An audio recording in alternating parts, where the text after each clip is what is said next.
Right now, someone is paying $211 for a single horsepower. $211 per horsepower. That's the current market rate on a 1970 Chevelle SS. And look, it's a beautiful car, nobody's arguing that. But if you walked into a grocery store and paid $211 a pound for ground beef when the butcher next door was selling ribeye for $45 a pound, we'd call that what it is, a ripoff. Today, we're going grocery shopping, and we are not leaving without a V8. You've been trained to buy the badge, GTO, Chevelle, Mustang, the cars the magazines told you were cool 50 years ago, and the auction houses have been milking ever since. But here's what nobody in the collector car world wants you to figure out. The engine doesn't care what the fender badge says. Torque doesn't read Haggerty price guides. Today, we're measuring horsepower the only way that matters. Price per unit. The metric that changes everything. Every serious investor has a cost per unit metric. Real estate guys use price per square foot, stock traders use price to earnings. We're using price per horsepower. And once you run this math, you cannot unsee it. Here's your current benchmark. The 1970 Chevelle SS 454 is trading at approximately $211 per horsepower in average driver quality condition. That's the market ceiling. That's what decades of magazine covers and Hollywood movies do to a price tag. And here's something the auction listings won't tell you. Half of those $211 per horse Chevelles aren't even real SS cars. They're clones, tribute builds wearing the right badges on the wrong VIN. You're paying muscle car money for a base model with a costume on. Now, the cars we're looking at today are all running the same basic technology. Big block American V8s, cast iron, displacement-fed torque, overhead valves. These engines were built in the same era by the same unions using the same metallurgy. The Chevelle didn't get a secret formula, it got a better publicist. Our golden ratio today is $124 per horsepower. That's the line. Anything below it and you are in legitimate value territory, buying real, documented American muscle at a price the market hasn't corrected yet. 5 cars made this list. One of them technically breaks the rule, but the data justifies the exception. Let's go through every single one. The meat. 5 cars, 5 bargains.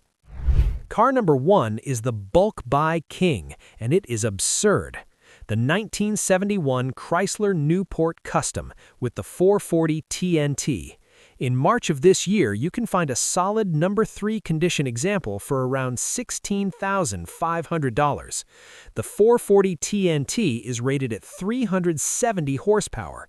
Run that math. $44.59 per horsepower. That is the cheapest big block power available anywhere in the American muscle market right now. The reason it's cheap, it's 19 feet long. It's a land yacht. The Newport was Chrysler's full-size luxury cruiser. The market doesn't know what to do with it, so it prices it like a used Buick Park Avenue instead of what it actually is, a full-size street fighter wearing a tuxedo. The 440 TNT in this car is the same engine family that powered the 1970 Roadrunner. The price difference is entirely the body around it. Car 2 is the Stealth Fighter, the 1971 Pontiac Grand Prix SJ. $28,000 for a verified SJ trim car. 325 horsepower from the 455 cubic inch Pontiac V8. $86.15 per horsepower. Here's the arbitrage. GTO prices have hit a ceiling. The market knows the GOAT, but the Grand Prix SJ, which runs the exact same 455 block, gets classified as a personal luxury car by price algorithms and auction houses. That classification is costing you nothing extra in power and saving you thousands at the register. Car 3 is the Blue Oval Bargain. The 1968 Ford Torino GT with the 390 FE V8. $24,500 in non-Cobra Jet specification, 325 horsepower, $75.38 per horsepower.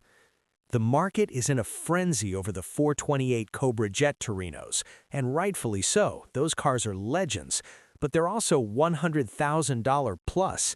The 390 GT is 90% of the visual impact, 80% of the performance, and roughly 20% of the price. The FE390 is a torquey, durable, underrated engine that Ford used in everything from police interceptors to the GT40 program. It is not a consolation prize. It is a value play. Stop before we go further. Do the math on what $33,500 buys you in today's market. A loaded crossover with 200 horsepower and a 72-month payment? Or 510 pound-feet of Buick torque you own outright? Let that sit. Car 4 is the torque arbitrage. The 1972 Buick GS 455, $33,500 average. Rated at 315 horsepower, and right here's where most buyers get it wrong and where you get the edge. In 1972, the entire American auto industry switched from gross horsepower ratings to net ratings. Gross measured the engine standalone, no accessories, no production exhaust. Net measured it as actually installed in the car. The 1971 Stage 1 was rated 360 gross. The 1972 version of that same fundamental engine dropped to 270 net on paper. The engine didn't change, the ruler did. The market looked at that number drop and walked away. That's the inefficiency you're buying. $106 per horsepower on a number the industry deliberately made smaller. The torque figure, 510 pound-feet, was never restated, never manipulated, and never discounted. That number tells the real story. Car 5 breaks the rule. Here's why it still makes the list. The 1969 AMC AMX with the 390, $42,000. 315 horsepower, $133.33 per horsepower. Yes, that's over our $124 ceiling, but the AMX is a two-seat sports car. When you factor in the power-to-weight ratio, it is the fastest car on this list in a straight line. This is the premium cut. You're paying a small surcharge for a vehicle that weighs 700 pounds less than the Newport. Sometimes the math rewards you in ways the spreadsheet doesn't immediately show. Why this matters today. Here is the final receipt. Newport, $44 per horsepower. Torino GT, $75. Grand Prix SJ, $86. Buick GS, $106. AMX, $133. Chevelle SS, $211. The Chevelle is not 3 times better than the Newport, it is 3 times more famous, and in today's world, fame has a price, and you are the one paying it. The window on these cars is not permanent. The Newport, the Grand Prix SJ, the Torino GT, these are still under the radar because the broader collector market hasn't focused on them yet. That's the opportunity. Every car on this list is a documented, titled, American-made V8 with real displacement, real torque, and real history. None of them require you to spend 6 figures to drive something that makes noise when you put your foot down. You have $20,000 right now. You can buy 140 horsepower of economy car, or you can buy 370 horsepower of Chrysler Iron. Choose wisely.